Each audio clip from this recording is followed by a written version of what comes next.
Mis hermanos, ¿qué hay en el nombre de Jesús? ¿Qué hay en el nombre de Jesús? ¿Qué hay en el nombre de Jesús? Libertad, somos libres. Bríndale un fuerte aplauso al Señor, que Él se lo merece, porque gracias a su sacrificio es que hoy somos libres. Amén. Amén. Mi hermano, le damos gracias a Dios por este culto que ha sido muy hermoso. Yo me quería quedar tocando ahí, cantando, pero toca también la palabra del Señor y nutrirnos a través de este alimento que también es de bien para nuestras vidas. Le doy gracias a Dios por este privilegio y esta gran responsabilidad también de compartir con ustedes la palabra de Dios del día de hoy. Yo quería iniciar con una pregunta. No sé si han escuchado el término cristianismo nominal. ¿Han escuchado ese término? Cristiano nominal. ¿Han escuchado ese término? Sí, vamos a ver qué han escuchado acerca de lo que es un cristiano nominal, lo que es el cristianismo nominal.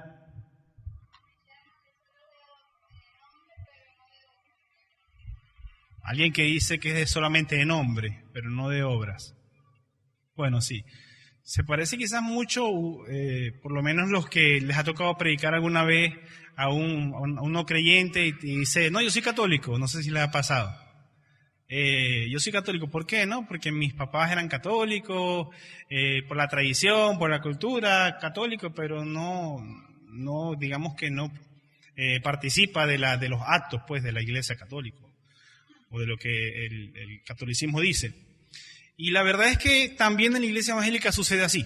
Sucede muchas veces, lamentablemente, sucede así, donde muchos quizás no te dicen, cuando tú vas a saludarlo, se presentan como un cristiano nominal. No, yo soy un cristiano nominal. No te lo dicen así. Pero cuando uno revisa, así como decía la hermana Adriana, sus obras son distintas a lo que su fe o a lo que su boca dice.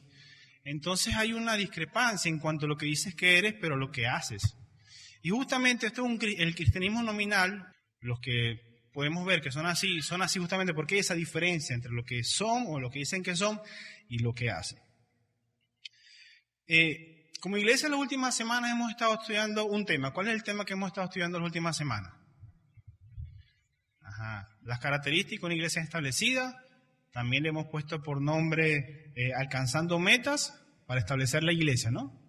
Y hemos estado estudiando una serie de características que obviamente evidencian lo que es una iglesia establecida, características basadas en el Nuevo Testamento, en la iglesia primitiva, y que demuestran lo que es una iglesia bíblica. Hemos estado estudiando acerca del liderazgo bíblico, la formación permanente, la sana comunión fraternal, adoración, espíritu y verdad, familia establecida, sana interdependencia, la semana pasada que estudiamos, sostenimiento apropiado, y hoy nos corresponde hablar acerca de un tema que es la vida piadosa. Los que vieron el flyer vieron que el nombre de la prédica, el título era Libres en Cristo para una vida piadosa. ¿Qué nos ha hecho Jesús? Entonces nos ha llamado a una vida piadosa. Parándonos en esto, en que Jesús nos ha llamado a una vida piadosa, y es una característica, porque a diferencia de las otras, que quizás son en incorporación, la vida piadosa es una donde atañe directamente al cristiano de manera individual, y que según su comportamiento y su colectivo ya empieza a reflejar una iglesia, si es bíblica o no es bíblica. Entonces es un llamado de atención, un reto para cada uno de nosotros de manera individual. Tengamos eso allí pendiente. Pero ¿qué es esto de la vida piadosa? ¿Y qué relación guarda o cómo nos ayuda a identificar? Porque quizás podamos pensar que somos cristianos reales, pero quizás sin darnos cuenta estamos siendo nominales. Entonces, la vida piadosa nos guarda eso. Yo te invito a que abras tu Biblia allí en Romanos, el capítulo 6, versículos de 2 al 14. Cuando lo tengan, un fuerte amén. Amén. Dice así la palabra de Dios. ¿Lo tienen todos? Ok, dice. Romanos 6, 2 al 14. No reine, pues, el pecado en vuestro cuerpo mortal, de modo que los obedezcáis en sus concupiscencias. Ni tampoco presentéis vuestros miembros al pecado como instrumento de iniquidad, sino presentaos vosotros mismos a Dios como vivo de entre los muertos, y vuestros miembros a Dios como instrumentos de justicia. Porque el pecado no se enseñoreará de vosotros, pues no estáis bajo la ley, sino bajo la gracia. Somos salvos por medio de la gracia, del regalo inmerecido del Señor hacia nosotros. No lo merecemos. Nadie lo merece, nadie merece. Nadie merece ese sacrificio de Jesús en la cruz. Ninguno lo merece. La carta de los Romanos, ¿quiénes la han podido leer completa? Yo les invito a mis hermanos a que lean esta carta, una hermosa carta donde cuando usted revisa, digamos que la temática principal de Pablo es la diferencia o la vida que hay en lo que era la gracia y lo que era la ley. Y el llamado a que antes, ninguno de nosotros, cuando el pueblo judío estaba bajo la ley, la imposibilidad que tenía para salvarse por sus propias obras. Había una imposibilidad del ser humano. El ser humano por propias obras no podía salvarse. No podía. Entonces, había una necesidad. Tenía necesidad de ser libertados de la esclavitud del pecado. También nos muestra cómo esta libertad es a través de Jesucristo y su obra de sustitución y expiación en la cruz. ¿Qué hizo Jesús? Jesús, que nunca pecó, tomó nuestro lugar en la cruz. Dijo, Padre, yo tomaré el lugar de ellos, todos los pecados que hayan cometido, yo me hago por ellos pecador, para que el castigo venga sobre mí y no sobre ellos. Aunque nunca cometió pecado, aunque nunca vio pecado, nunca lo hizo. Pero por su misericordia Él cargó nuestros pecados en la cruz. Por eso es que Pablo, usted ve que parte de las expresiones que él dice, no me avergüenzo del Evangelio, porque es poder de Dios para salvación. Y él espera que los romanos entendieran esto, que a diferencia de las obras, que la ley, que los imposibilitaba para salvarse por sí mismos, la gracia en Jesucristo sí les da la posibilidad de la salvación. Es entonces ahí donde el apóstol Pablo quiere que los lectores de esta carta presten su atención. Ok.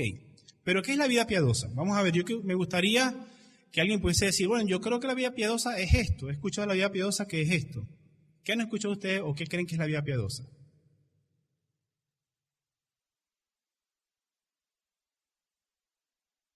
Por lo general, ¿alguien tiene un concepto distinto a la hermana María?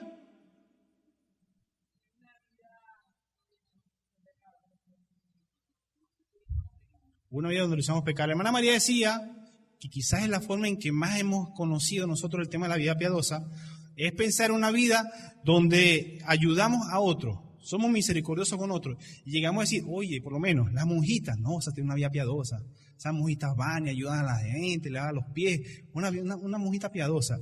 Pero realmente el término piedad tiene que ver más con la lucha constante del cristiano contra el pecado.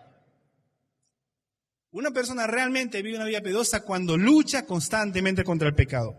Aquí hay algunas definiciones que nos pueden ayudar a definir o aclarar un poco más este concepto de vida piadosa. Se refiere a un estilo de vida, estilo de vida, que son prácticas y hábitos que están alineados con la enseñanza de Jesús. Podemos decir que es la teología bíblica, es todo lo que hemos aprendido y lo hemos practicado. Si usted solamente sabe la Biblia, se la conoce arriba abajo, se lo conoce todas las cartas, todos los versículos, pero solamente se los conoce, pero no los aplica, entonces realmente no está viviendo una vida piadosa. No es el fin del que seamos formados bíblicamente, eso es parte de lo que aquí como iglesia conocemos como la formación permanente. No es solamente que nos llenemos de sabiduría, sino que la sabiduría que ha sido impartida sea puesta en práctica en nuestras vidas. Ese es el principio, primeros principios del nivel 1 del currículo educativo de la iglesia, vidas transformadas, creyentes transformados. Entonces, vida piadosa es un estilo de vida, prácticas y hábitos que están alineados con los de Jesús. La teología viva, la fe hecha obra. Una persona con un estilo de vida piadosa camina con precaución, camina con precaución, con mucho cuidado en un mundo que lo empuja constantemente hacia el pecado. La vida piadosa no trata de un cristianismo religioso o normativo, es decir, legalista, que cumplo una serie de leyes porque o le tengo miedo a Dios o porque quiero conseguir algo a cambio, sea salvación o lo que sea, entre comillas. No se trata de eso. Más bien es el resultado de haber sido salvado y haber estado agradecido con Dios por su sacrificio y nos lleva a un cambio de conducta. La vida piadosa es la evidencia de lo que ya ocurrió en nuestro corazón, que fuimos hechos nuevos. La vida piadosa es una vida de continua santificación. Una continua, si hoy pecaba en algo, mañana peco menos. Y si el día siguiente, mucho menos. Y poco a poco dejo hábitos pecaminosos, vicios y cosas malas en el pasado. Eso es la santificación, el proceso de la santificación del creyente.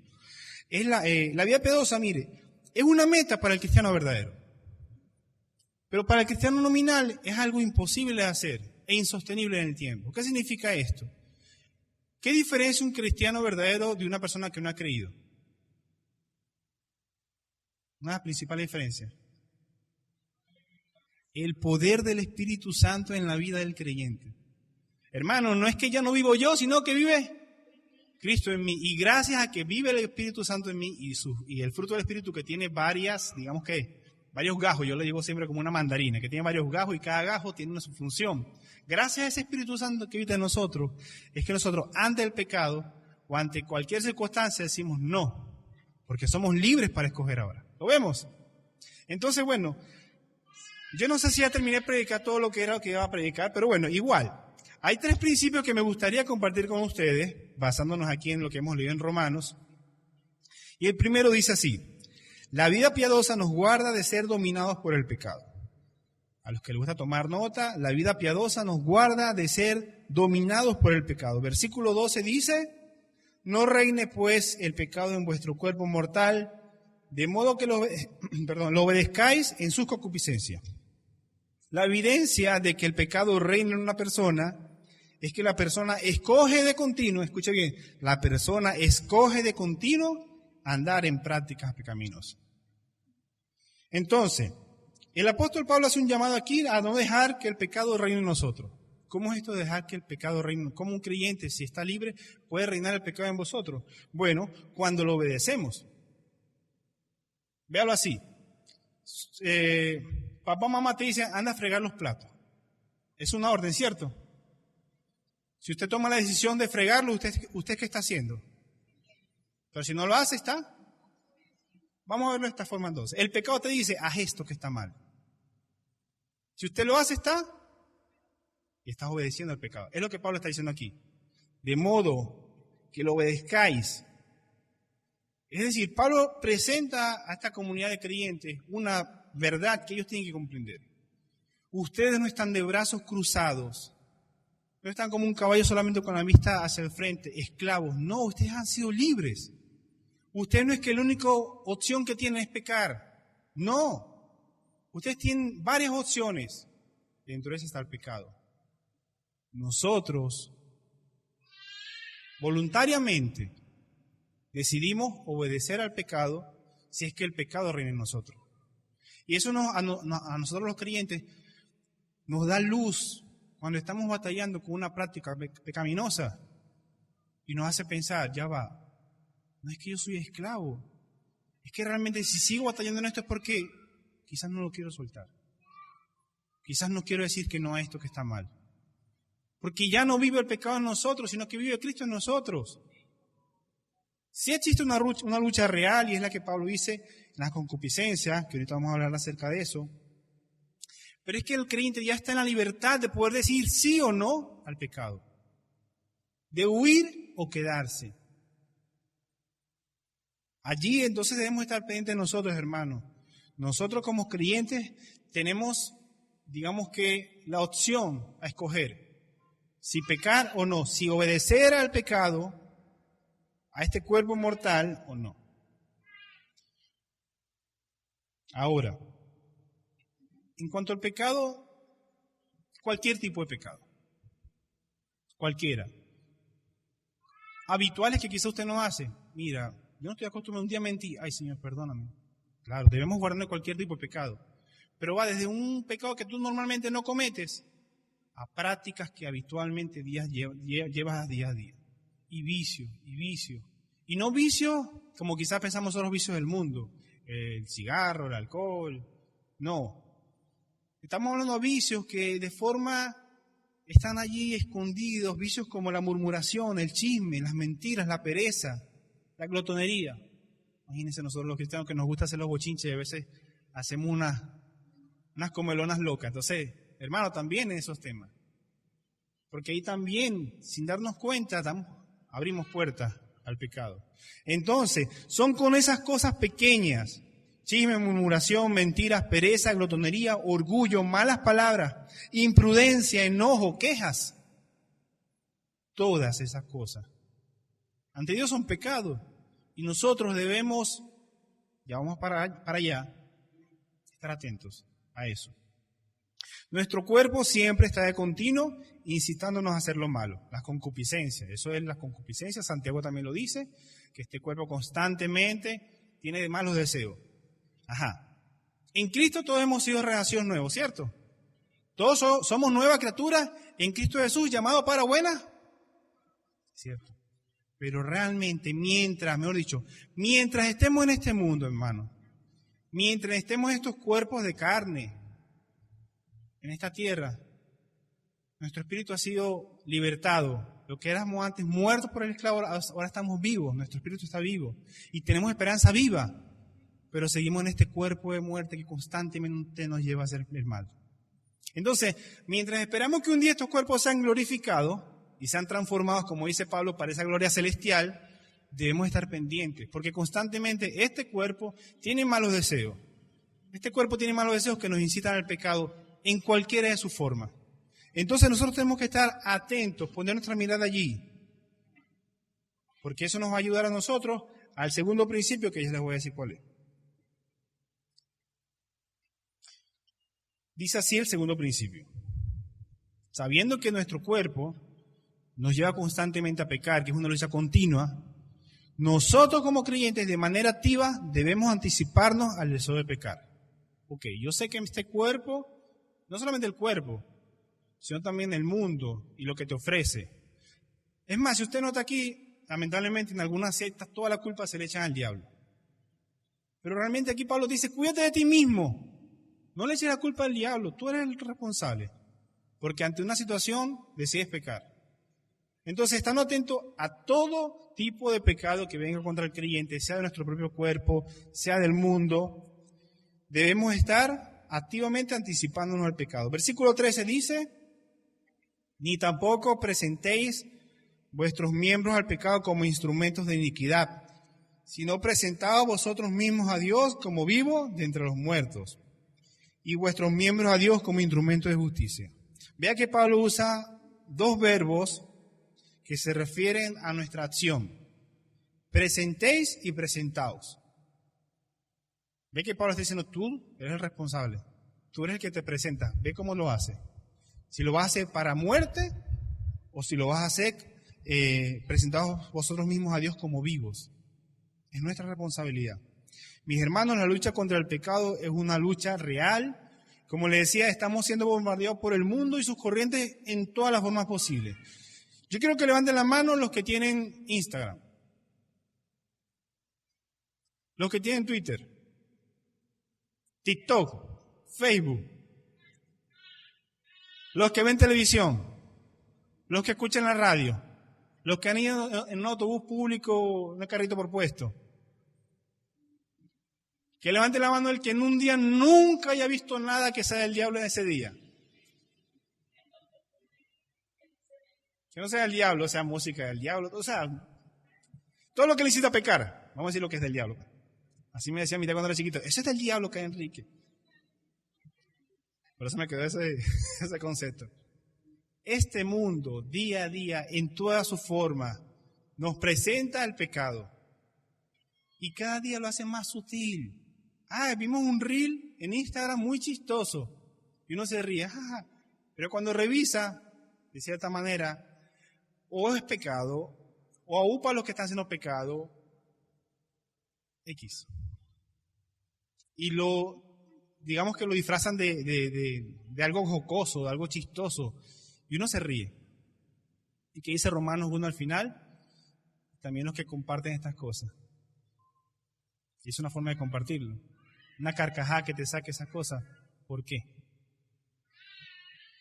Es un tema delicado, mi hermano, porque ¿qué pasa? Que este mundo, Satanás, que es el que lo gobierna, usa todas las artimañas posibles para meterse de forma muy sigilosa. ¿Y qué hace? Va insensibilizándonos a nosotros.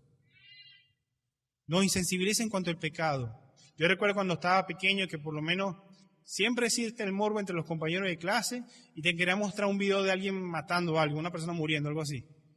Y yo la primera vez que vi un video de eso, yo quedé traumado de por vida. Ahorita es muy común y uno lo ve como que, ¿qué es eso? Poco a poco vamos siendo insensibilizados hacia el mal, hacia la maldad. Y eso es plan de Satanás. Porque nos insensibiliza, nos hace insensibles a Dios, a su palabra. El peor problema, hermano, es que muchos cristianos se dejan arrastrar y ven como inofensivas el consumir este contenido del mundo.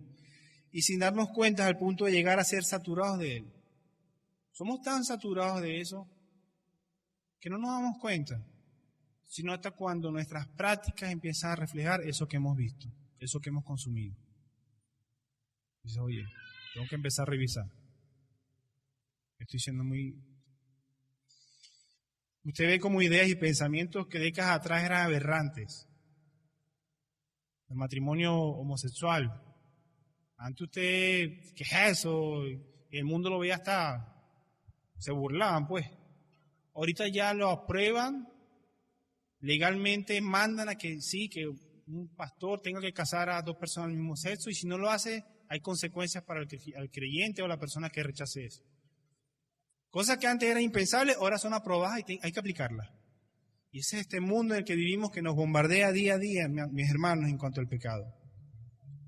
Debemos cuidarnos del pecado, sea directo hacia Dios, hacia mi propio cuerpo, que es el templo del Espíritu Santo, a nuestro prójimo, dañándolo o haciéndolo caer.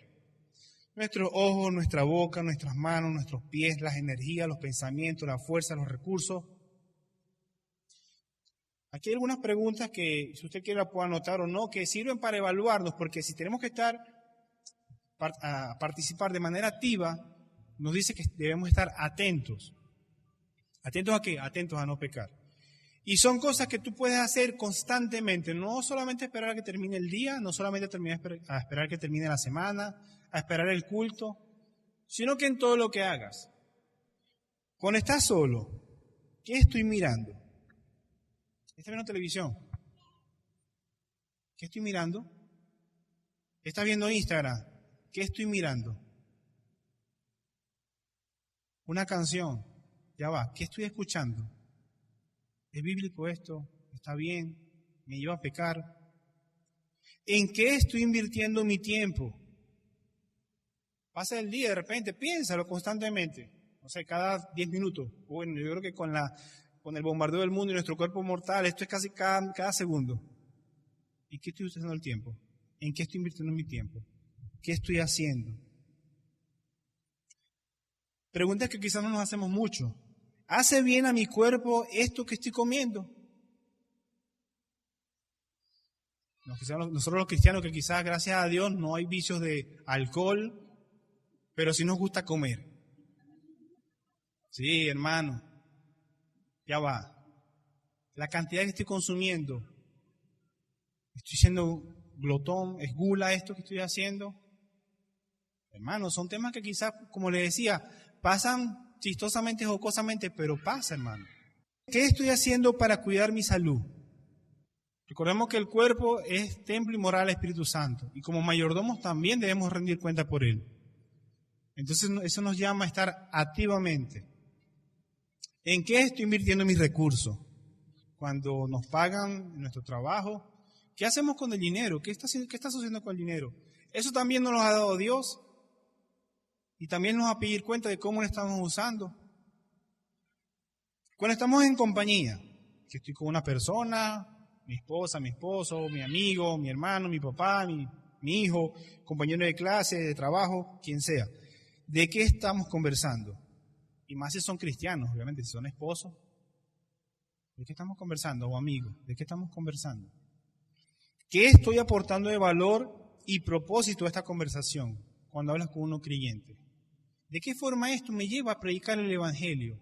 Hermano, ahí nosotros tenemos que ser, como decía Pablo, Jesús, manso como palomas, astuto como serpientes. Nosotros no tenemos que llevar una conversación solo por llevarla. Debemos buscar la manera sutil y el Evangelio, aquí está. Nos metemos en la conversación, oye, sí, la cosa está difícil. Sí, ¿verdad? Pero esto es temporal porque viene Cristo. ¿Tú has escuchado eso? Y le presentamos el Evangelio. Hermanos, sí, porque de esa forma activamente anticipamos a nuestro cuerpo de andar en necedad. ¿Qué le sucedió a David en ese momento cuando estaba allá en la azotea? David debía estar en la guerra junto con los demás, comandándola, pero David estaba ocioso, caminando, dando vueltas. Y vio a Betsabé y una cosa llevó a la otra, la concupiscencia, el pecado de la muerte. Entonces, nosotros debemos estar activos. ¿Cómo estoy reaccionando ante conversaciones de doble sentido? En el trabajo pasa muchísimo, en el liceo también, y en las familias donde no hay no creyentes también sucede. Vengo el tío borracho que siempre denominamos en la fiesta, lanza un chiste de doble sentido. ¿Qué hace? ¿Te ríes? ¿Qué haces?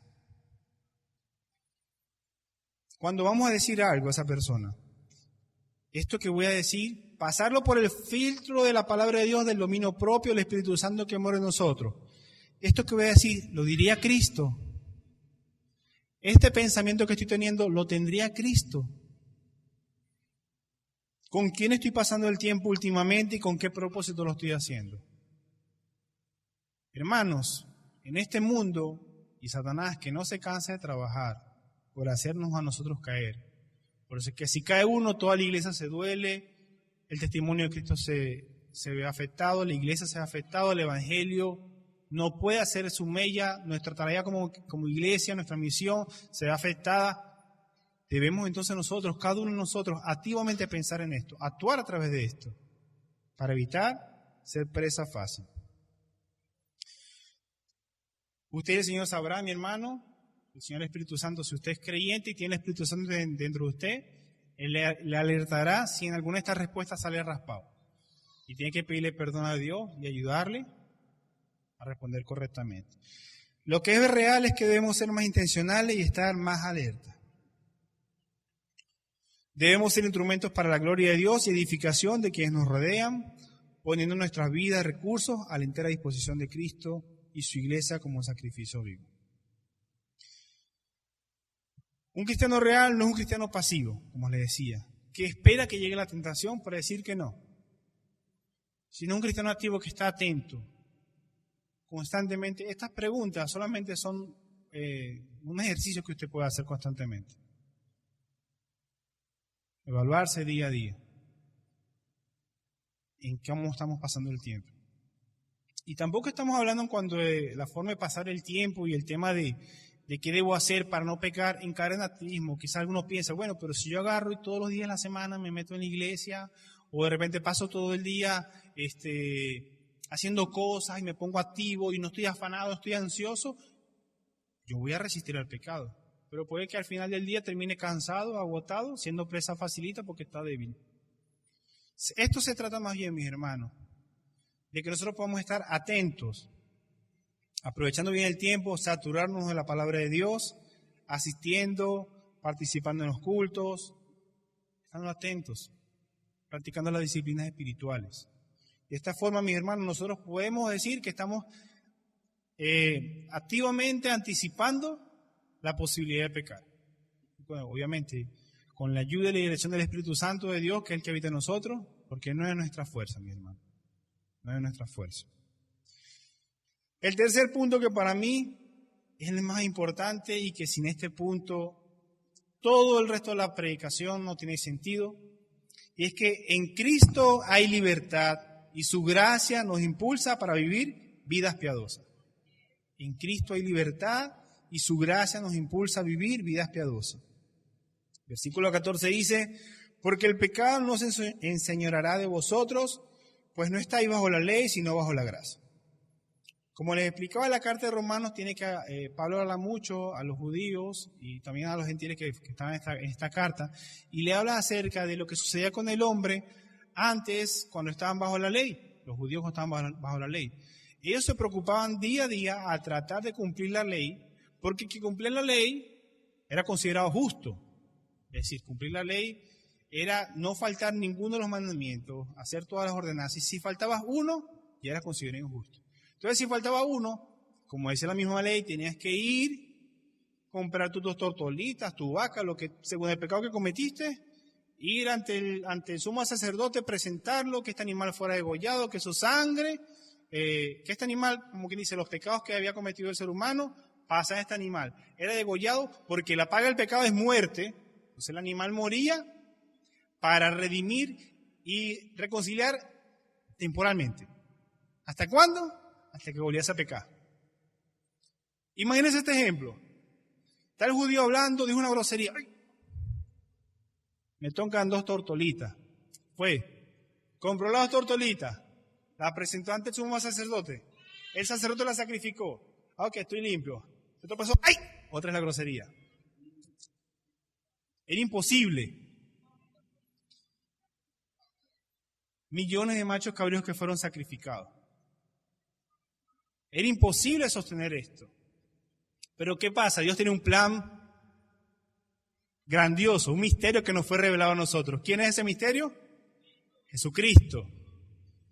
Jesucristo, siendo Dios, dejó su gloria, nunca su deidad. Dejó su gloria, su cielo, se hizo como nosotros, se humilló como nosotros. El creador del cielo y la tierra, de todo lo que usted ve, con ese poder para crear torbellinos, tornados, tormentas, truenos, crear todo. Se hizo como uno, como una hormiguita que está en este mundo. Y padeció, en todo fue tentado, mas nunca pecó. Obviamente Jesús, como no tenía pecado en él, no tenía concupiscencia, sino que fue tentado en todo, pero nunca pecó. Y como justo, porque nunca pecó, era el único que podía realmente, con su muerte y resurrección, salvar a la humanidad. Si nosotros moríamos, la paga del pecado es muerte. Ahora, si Jesús moría por nuestro pecado, aparte que algo injusto, porque realmente Él no merecía eso. Pero Él dijo, yo tomaré lo que a ellos les corresponde, la muerte, el castigo, estará sobre mí. Y gracias a ese sacrificio, a esa muerte y esa resurrección, gracias a la resurrección de Cristo, es que nosotros tenemos la esperanza de una vida eterna. Es que hoy nos podemos presentar delante de Dios y Él nos recibe. No por nuestros propios méritos. Dios cuando te mira a ti, hermano, no te está mirando directamente a ti. Está mirando al sacrificio de Jesús en la cruz. Y después te ve a ti, como un espejo. Gracias a Dios por ese espejo. Gracias a Dios por ese Jesucristo, que es el que Dios mira cuando nos ve a nosotros. Por eso es que solamente a través de Él tenemos acceso al Padre. Nuestro real sumo sacerdote. En quien hay redención, en quien hay salvación. Y que gracias a Él, y lo que Él hizo en la cruz es que ahora nosotros podemos tener vidas piadosas, vidas libres.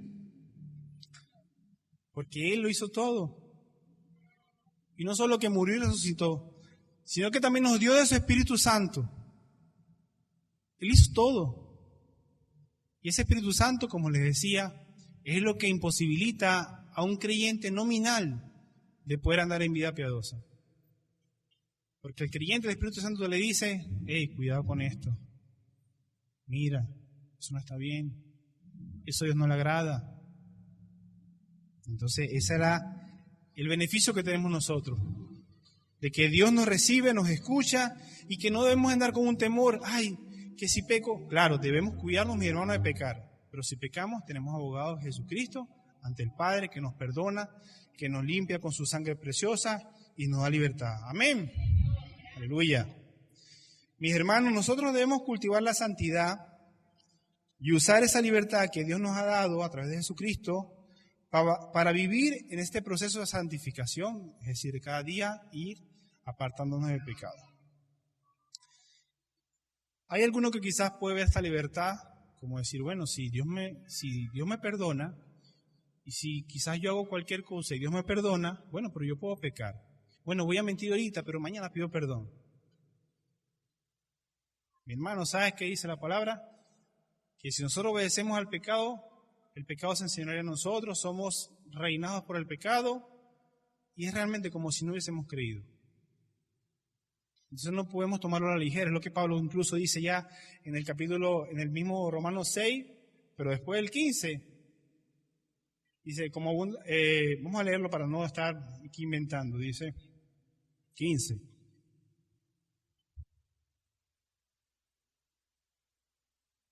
¿Qué pues? ¿Pecaremos porque no estamos bajo la ley, sino bajo la gracia? En ninguna manera. 16. ¿No sabéis que si os sometéis a alguien como esclavos para obedecerle, sois esclavos de aquel a quien obedecéis? Sea del pecado para muerte o sea de obediencia para justicia. Ahí vemos. Y si entonces tomamos esta libertad que Dios nos da para decir, bueno, peco hoy, mañana pido perdón, estamos siendo esclavos del pecado. Seguimos siendo esclavos del pecado. Y Dios nos guarde, hermano, porque Él sí nos puede perdonar. Pero si realmente este es nuestro estilo de vida, debemos revisar hasta nuestra conversión, si realmente hemos creído. ¿En qué hemos creído? ¿Acaso el sacrificio de Jesús en la cruz vale eso? Que un santo, justo, inocente haya entregado su vida para que andemos en esa titubeadera. Hoy peco, mañana me arrepiento, hoy peco, mañana me arrepiento. No importa, mañana me arrepiento. No, mi hermano, no despreciemos una salvación tan grande. Dios nos guarde de eso. Por tanto, gocemos de la libertad que el Señor nos ha dado, pero para vivir una vida piadosa. Aquí radica la diferencia, la gran diferencia entre el cristiano real y el nominal. Que hay una comprensión real del pecado y hay un rechazo de continuo. Y que cada día se esfuerza en glorificar a Dios. ¿Usted lo cree? ¿Lo cree? Póngase, y vamos a orar entonces. Vamos a pedir al Señor que nos ayude a cultivar esto de una vida piadosa. Es un reto para cada uno de nosotros, mis hermanos. Como les decía, la iglesia está conformada por cada uno de nosotros. La iglesia es viva, no una estructura. Somos piedras vivas, dice Pedro. Y que cada uno de nosotros formamos lo que es el cuerpo de Cristo. Por tanto, es reto de cada uno de nosotros en mantener, en vivir vidas piadosas. Oremos. Padre, muchísimas gracias por tu palabra. Muchísimas gracias por tu gran misericordia, Señor, tu gran amor, por ese regalo inmerecido de la gracia, Señor, que hoy nos permite presentarnos delante del Padre y ser aceptados. Porque cuando el Padre nos ve, te mira a ti, Señor. Gracias por tu sacrificio en la cruz, que sin nosotros merecerlo, Señor, tú lo decidiste hacer por amor a nosotros, Padre. Muchísimas gracias, Señor. Nosotros te queremos rogar, Señor, porque sabemos que esto es tu voluntad, de que tú nos ayudas, Señor, a comprender que está en nuestras manos la decisión de si al estar frente al pecado pecamos o no, Señor. Ayúdanos más bien con tu Espíritu Santo que habita en nosotros a estar activos, Señor, en todo lo que hagamos, todo lo que miremos, decimos, pensemos, con las personas con las que andemos, Señor, lo que consumimos, Dios. Todo, Señor, que todo sea siempre saturado de tu palabra, sazonado con la verdad, Señor, para andar como tú quieres que andemos, así como tú lo hiciste cuando estuviste aquí en la tierra con nosotros, Dios. Muchísimas gracias, Señor, por esa gran libertad que tú nos has dado en ti, Señor. Nos has hecho libre del pecado, y al pecado no somos esclavos de él, ya no se enseñará más de nosotros, porque tú eres nuestro Dios, tú eres nuestro Padre, tú eres quien nos compró, Señor, a precio de sangre. Somos tuyos, Señor, tuyos para vivir para ti, para glorificarte a ti, para edificar a tu iglesia, Señor. Por eso aquí estamos, Señor. Ayúdanos a tomar en consideración esto, Señor, y evaluar nuestras vidas. Y si hemos pecado, Señor, venir delante de ti humillados, con corazón que realmente reconoce, Señor, que no está bien y que queremos agradarte a ti. Ayúdanos a vivir vidas piadosas reales, Señor. A vivir vidas piadosas constantes, Señor, donde estemos siempre en mostrar tu carácter, darle testimonio a los demás, Señor, lo que tú has hecho y que tú realmente cambias personas, Señor. Muchísimas gracias por tu palabra, Señor, y ayúdanos a nosotros como iglesia, Señor, a perseverar en esta característica que nos lleva cada día más a ser una iglesia establecida en tu palabra, en la roca que es Jesucristo. Por eso oramos, Señor, y te cantamos, y te glorificamos, y te exaltamos, y te damos un aplauso, Dios, porque tú te lo mereces. En el nombre de Jesús oramos. Amén. Dios le bendiga, mis hermanos.